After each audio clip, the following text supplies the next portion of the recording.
Quick disclaimer. This channel does not promote, encourage, endorse, or glorify the use of legal or illegal psychoactive substances. This is simply a harm reduction education video disguised as entertainment. What's up, guys? It's Psychedelical coming at you with another video. I'm feeling great today. I hope you are as well. As you can probably tell from the title of this video, today's video is about how to take drugs safely. Yes, you heard that. Taking drugs safely. Now, I want to preface this by just saying that this is a video to spread harm reduction education. I'm not saying that you should go out and take any of these substances. Drugs are dangerous, and in fact, the best way to avoid any of the harms caused by drugs is to just not fucking do them. So, with that being said, let's get into this video. So, the first step that you're going to want to take when doing drugs safely is you're only going to want to buy from trusted people. Now, this may be a little bit difficult for some of you that don't have a trusted source for these things. I'm sure if you ask the right people on the internet, you can find one, but it's just so dangerous out there nowadays. You really have to buy from people that are trustworthy and will have real clean substances, and also, like, not fucking rob you, because that's one of the issues with the world nowadays. There's so much violence. And I'm not saying that you're even likely to get robbed, but it could happen. And you just want to be careful. So, and that actually kind of leads me into my next point, is test your fucking drugs. Even if you buy them from the most reputable source, your homeboy, he bought some tabs from this guy a few weeks ago, and he said they're good, they trip balls. Still, buy a goddamn test kit. If you have the money to be taking these drugs, you have the money to order a test kit and wait a week for it to show up. Because testing your drugs saves lives. And I'm saying this very literally because I've never personally had drugs come up dirty when I tested them, but I know many people who have bought what they were told was MDMA, and it was actually methamphetamine. And sometimes it's cut with fentanyl, so you're just doing a speedball at that point. Yeah, buy a test kit. I'll try to remember to put a link in the description, but if I can't, go to Bunk Police or dancesafe.com. Those are both very good sites for buying reagent tests. And they have kind of like, you'll see when you get up there, but those are both very great harm reduction sites. And so my next point is going to be, do your fucking research when you take them. Like, before you take them. All of these drugs have different effects. I don't care if you say, oh, this feels a little bit like shrooms. Everything feels a little bit like shrooms. Fucking chill the fuck out. Every drug is very different and will affect you extremely differently. Just because you've taken mushrooms doesn't mean you'll be okay with acid. Actually, I know a lot of people who love LSD, but wouldn't go near mushrooms with a 10-foot pole, and vice versa. So everything's very personal. Start with a low dose and take your time. You want to see if you might even have some random adverse reaction, physical or mental, to these substances. Everybody's different. And so that kind of brings me right into my next point of the dosage. So you want to do plenty of research about this stuff, as I just mentioned. Like, you want to research the average dosage, a threshold dose, what a heroic dose would be considered. I use the term heroic lightly. There's nothing heroic about taking a lot of drugs, but what a very high dose would be considered, at least. And you really, you want to know what the effects are going to be, because if you're not going to be in a space where you can talk to your family or people around you maybe for 12 hours or so. You really should wait until you're in a much better place to do that. In terms of the dosage, buy a fucking scale. I don't know why it's a very foreign idea to some people nowadays, but a lot of people do not like to buy a scale and weigh their drugs, which just doesn't make sense to me, because some drugs you can overdose on, and even if you're gonna be fine, like you're not gonna overdose on something like mushrooms, you don't want to take mushrooms without weighing them. I actually, you know what? I'll try and remember to put a video in the video right now about why you should always weigh your mushrooms. Just a perfect example of that. But kind of brings me right to my next point: set and setting. When you decide to do these drugs, your mindset and your setting, like the place you are, is absolutely everything. You could go into a mushroom trip hating life, and it's not gonna be an escape the same way that drugs like alcohol and MDMA might be, where it's just kind of like you can escape this world for a while and go into your own world of bliss and euphoria. Mushrooms will amplify that so much. And like, even for stuff like alcohol or MDMA, you don't want to be sloshing all over the place at your family gathering or rubbing up on grandma's face because you're rolling your dick off. There's a set and a setting for all of these substances, and while they may be very different for some people just due to different circumstances in their life, you still really want to think about, do I need this drug right now? How much of it do I want to take? When do I want it to wear off? Am I going to be up all night? Should I just wait until a different day? You know, think before you just take these drugs, please. You can always take more drugs, but you can never take less drugs. That's one of the best just kind of sayings that I have, is you can always take more, you can never take less, because it's true. You can always pop another tab or take another fucking capsule. You can't always, or you can never fucking take less. Once you've taken it, you're in for it. You bought the ticket, you've taken the fucking ride. Or you haven't taken it yet, you're taking it. But, and for those big rides, you might want a trip sitter.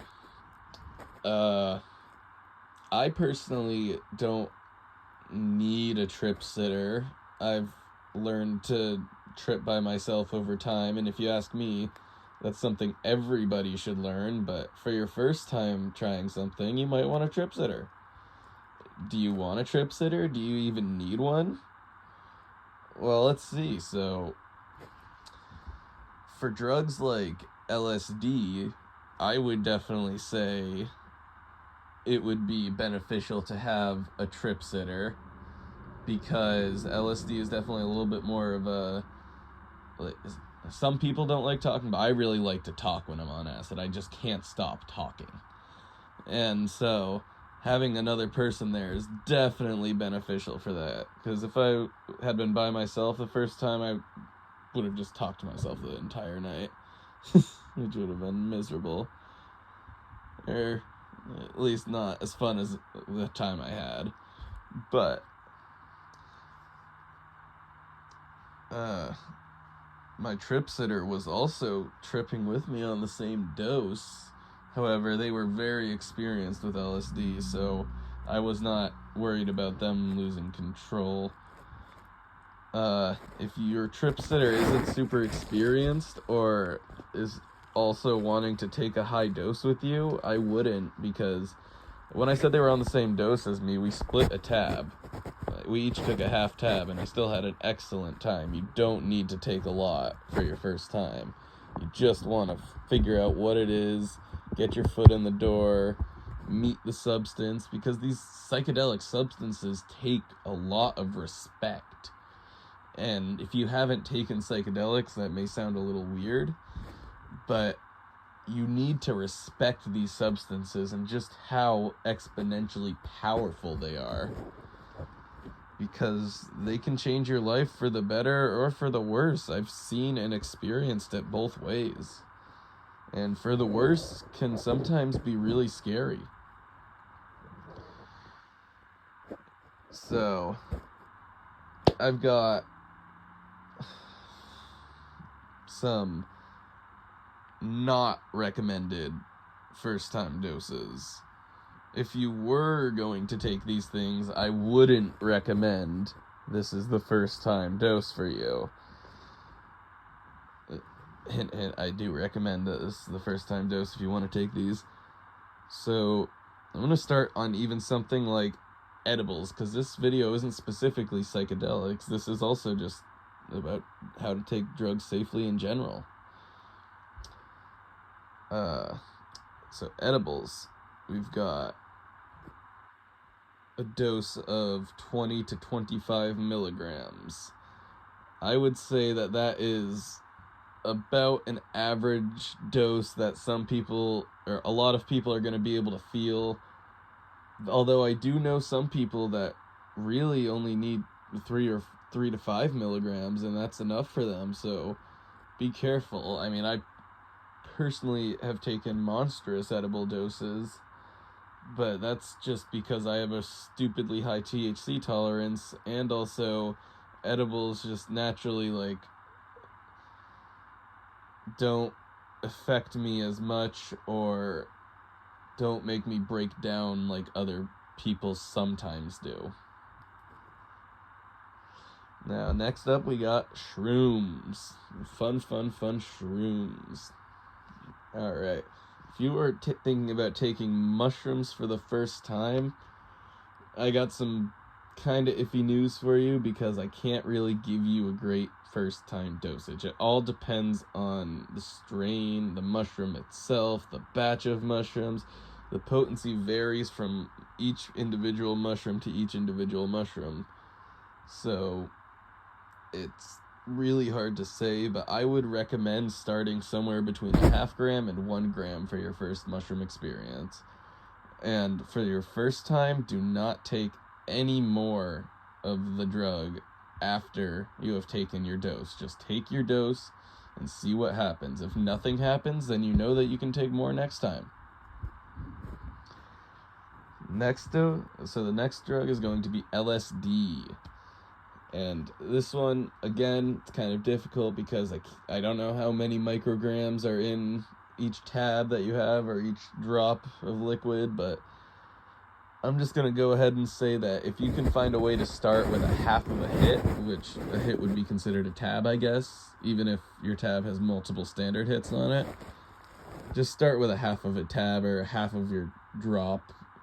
You can use something called volumetric measurement for your dropper, where you just put a drop into a water bottle, mix it up, and then you drink half of it or something. Yeah, it's really kind of difficult to give you an exact dosage, but I would recommend starting with a half a hit.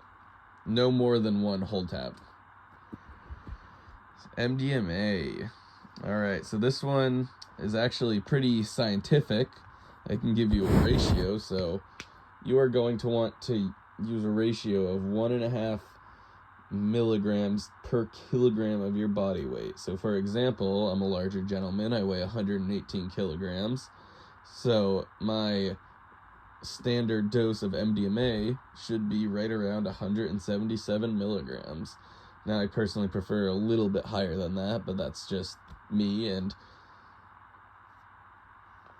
my preferences. Alright. Ooh, now we're getting to some fun ones. DMT. First dose of DMT. Now, this one is more dependent on what you want from the experience. DMT is not a very long-lasting trip, but it is extremely intense and profound. It's one of the most confounding things I've ever come across, in the sense that I really just was in shock for like a solid 24 hours after my first DMT breakthrough. But if you don't want to go for your breakthrough the first time, which I didn't, I worked my way up very slowly from a threshold dose to a low dose to a medium dose to a high dose until I was like, all right, I'm going to go for the breakthrough.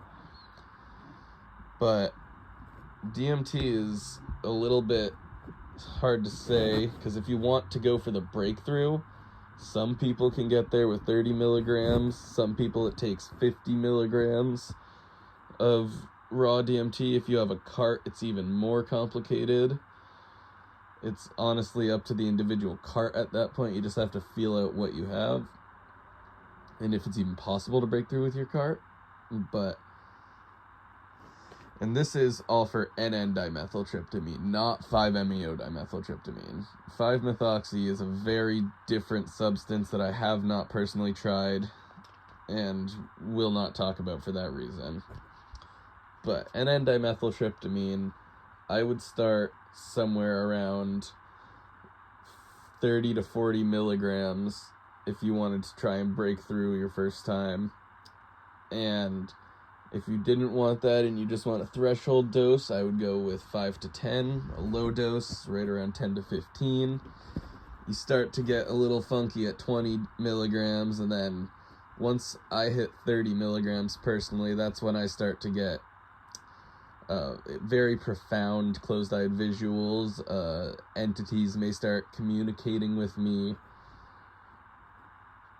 And for me, once I push past 40 milligrams, that's when we're in range for a breakthrough. But everybody's different. That's just my personal experience with this drug. So, yeah.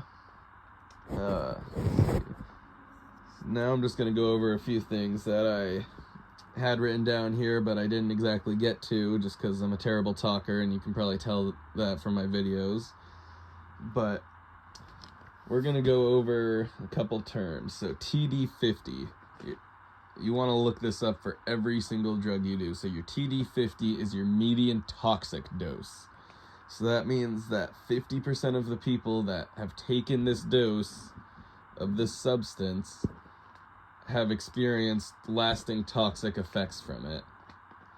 So that could be anything from neurotoxicity to dehydration to any type of even injection site reactions for drugs that you inject. But that brings me right down to the LD50, which is the median lethal dose, which means 50% of the people that took this dose of this substance died. And you want to obviously avoid that dose, highly avoid that dose, because that means that you have a 50-50 shot of dying. And if you're mixing drugs and you take that dose, then your chances only go up. And that brings me right into the dangers of presses, pills, and powders. So I'm just going to come right out and say it. Do not take pressies today. And when I say pressy, I mean an ecstasy pill, whatever the fucking purple punishers are and whatnot. Do not take ecstasy presses or street presses or pills nowadays, because everybody can buy a pill press. Everybody can cut anything with anything. And a lot of the times, these powders that get mixed up with, so say somebody's making ecstasy and they mix up some MDMA and then they put in their color and their filler and all their binding agents. So now they've got this mix, but a lot of the time they don't mix it very well, and there will be hot spots of MDMA in the mix. So some of these presses will have 300 milligrams or more of MDMA, and that's assuming they only put MDMA in your ecstasy pill. Oftentimes it's cut with other amphetamines or cathinones, or even just random smorgasborgus.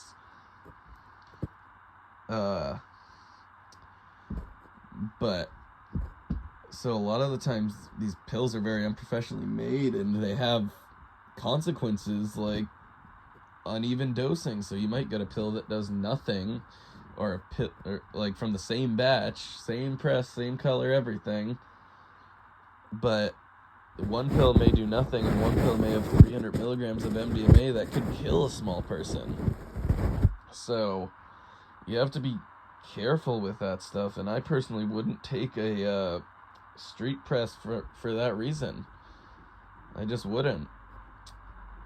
Uh, Capsules are a little different because you can open those up, and there shouldn't be any filler or binding agents or any color or stupid shit like that. So you can test those. Powders are kind of iffy because, like I said, they might not be mixed properly. There could just be a literal random hotspot of fentanyl from residue off of somebody's fingers.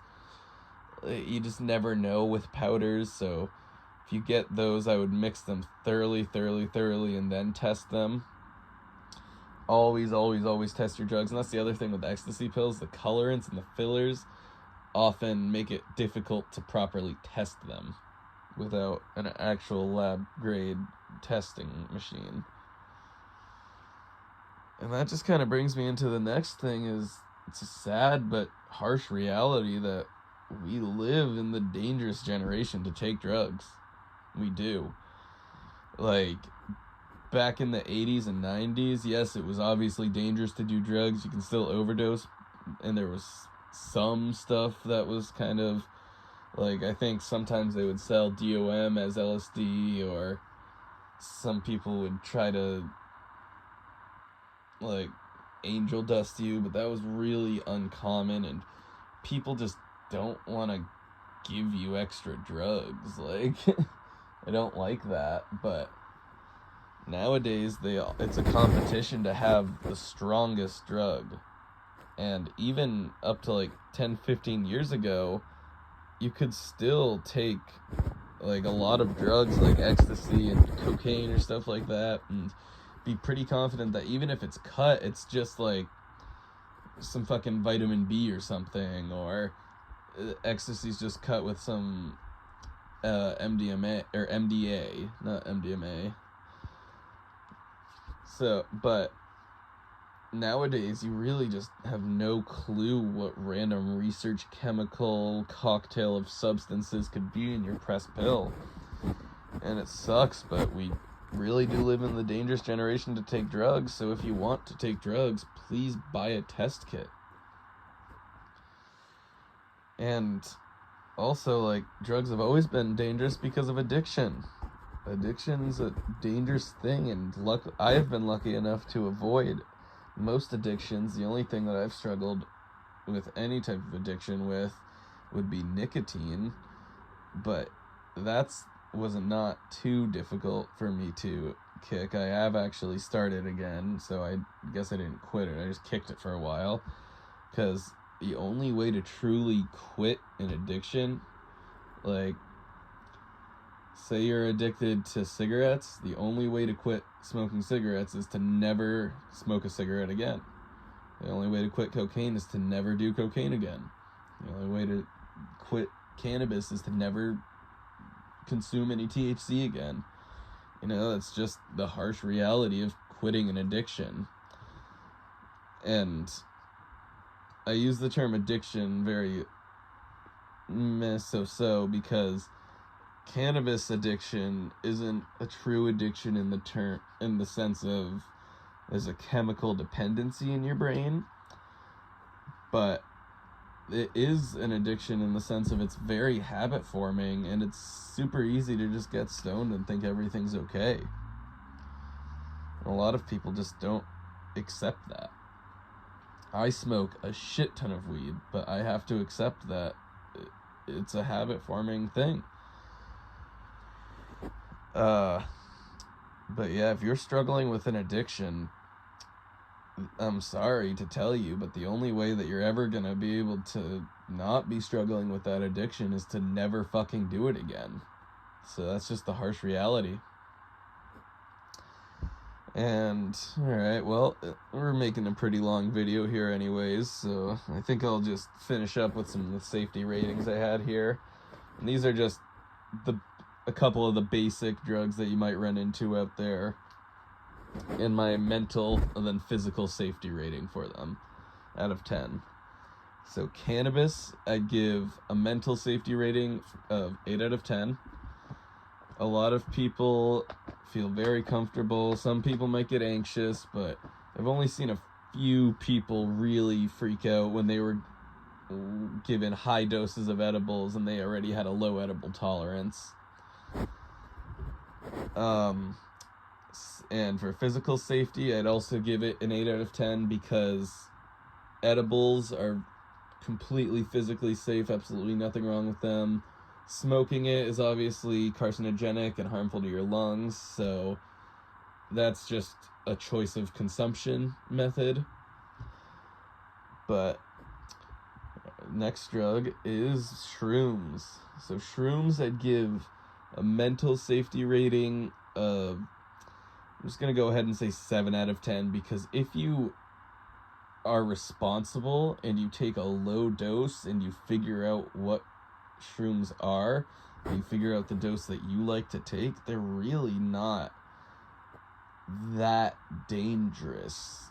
They can be extremely harmful in the wrong environment, and still, even if you have everything right, they could just pull something up from your psyche. Like if you have a latent if you have latent sicknesses like dementia or schizophrenia, psychedelics can pull those to the surface even sooner. So I'm actually gonna bump that down to a 6 out of 10 just because of that. But physical safety, I'm gonna go ahead and say 10 out of 10. Nobody has ever died from an overdose of mushrooms. I think there is considered a lethal dose of like 4.4 pounds or 2 kilograms, so that's just ridiculous. Try eating 2 kilograms of dried mushrooms and tell me how far you get. You're going to be tripping your dick off before you finish them, and they're also going to make you throw up and start puking everywhere because of how bad they taste and how much chitin, which is a polysaccharide in the flesh of mushrooms, is going to be in your stomach. We can't digest chitin properly, so when it's cooked thoroughly, we can digest chitin pretty well because it breaks down in the cooking process, but we can't really digest it well when it's raw. So in those dried mushrooms, there's a lot of chitin and it's upsetting for your stomach.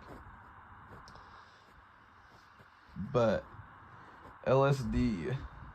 So LSD, I'm going to give a mental safety rating of 5 out of 10 just because I gave it a little lower of a rating than mushrooms, just because a lot of people have a lot less of an adverse reaction to mushrooms just because of how long an LSD trip is. A mushroom trip lasts anywhere from like 3 to 6 hours depending on your shrooms and your dosage and everything whatnot, but an LSD trip is always going to last at least like 8 to 10 hours, usually longer. Usually I get a full 12 to 14 hours of tripping, and that's a long time.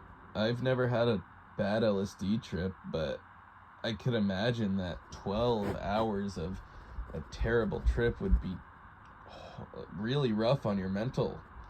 It would be difficult to deal with, especially for people who haven't done so much psychedelic indulgence and don't know that realm. The next one I'm going to do is MDMA. Physical safety for LSD is 10 out of 10, of course. Can't really take too much of it, as long as you have real LSD at least. 25I, NBOME, or the 25 NBOME series can have a very low lethal dose, so that's definitely something to be aware of. But if you have real LSD, you can't take too much of it. You might really fuck yourself mentally, but you will come back and your body won't have been affected by the LSD, at least. Let's just say that. MDMA. So I'm going to give the mental safety for MDMA a 9 out of 10. All these ratings are assuming responsible, safe use and dosage. So MDMA, it's really not one you're going to have a bad time on if you don't take too much and you're not in a terrible environment. Even if you are in a terrible environment, you still may have a good time. It really just does make you feel very, very happy and loving. It makes you love everything. But it's physical safety actually drags it down quite a bit on this one, because I gave it a physical safety rating of 4 out of 10. This being because, first off, MDMA does have it can be lethal in higher doses. Usually people aren't overdosing on MDMA and dying. Usually it's an effect of the MDMA, like the dehydration, they got too hot or something, or like a lot of the time serotonin syndrome can happen when you take too much MDMA, especially when mixing it with other substances like alcohol, or if you're taking SSRIs like fluoxetine, or if you took a psychedelic with it. Those all work on serotonin, and too much MDMA plus those can cause serotonin syndrome, and that can be fatal, which is very scary. So for that reason, MDMA gets a pretty low physical safety rating, and it's also not a drug that you can do often because of its physical side effects. You should only be taking MDMA a maximum of once every 2 months, because it really does deplete your serotonin, and you do need to let your brain recover for the full amount of time. And so for that reason, MDMA is not a very safe drug to take if you're being irresponsible. If you're being responsible with it, you take it once every 2 to 3 months. You don't take a shit ton, you're not redosing it. It's a pretty safe drug to take, I would say. It's almost perfect even. But it's when people abuse it and they want too much from this good thing that it becomes a bad thing. And so the last drug I'm going to do, and that's just going to kind of wrap up this video, is DMT, N-dimethyltryptamine. So I gave it a mental safety rating of 7 out of 10. Now, a lot of you might be kind of shocked because I rated shrooms and LSD so much lower, or a little bit lower, but DMT really doesn't last very long. It's quite the I don't know, it's a very intense experience, but if you know how much you're taking and you know what the beginner doses should be, then it's really not that mentally dangerous, because you can take a little bit and you'll know pretty quickly, oh, I don't like that, I don't want what's happening. And for that and you won't have to go too deep to find that out. And so for that reason, it's pretty mentally safe if you take an experimental, cautious approach to trying that drug. And for physical safety, 10 out of 10. Your body naturally produces dimethyltryptamine. It deals with it very efficiently. Seems it's gone in fucking 15 minutes. And there's no lasting physical side effects at all of DMT, so it definitely gets a 10 out of 10 safety rating. Yeah, that's pretty much it, guys. I've kind of exhausted my list here, and I hope you all take all of these to heart. So just to go over that again, only ever buy your drugs from trusted people. Buy a goddamn test kit with all the reagents necessary and test your drugs. Do plenty of research on the dosage. Can you overdose and what are the effects? Buy a scale to weigh your drugs. Set and motherfucking setting, so your mindset and where you are. matters so much that I can't even express how much it matters. You can always take more, you can never take less. Do you need a trip sitter? Yeah, that's pretty much it. I hope you guys have a good one.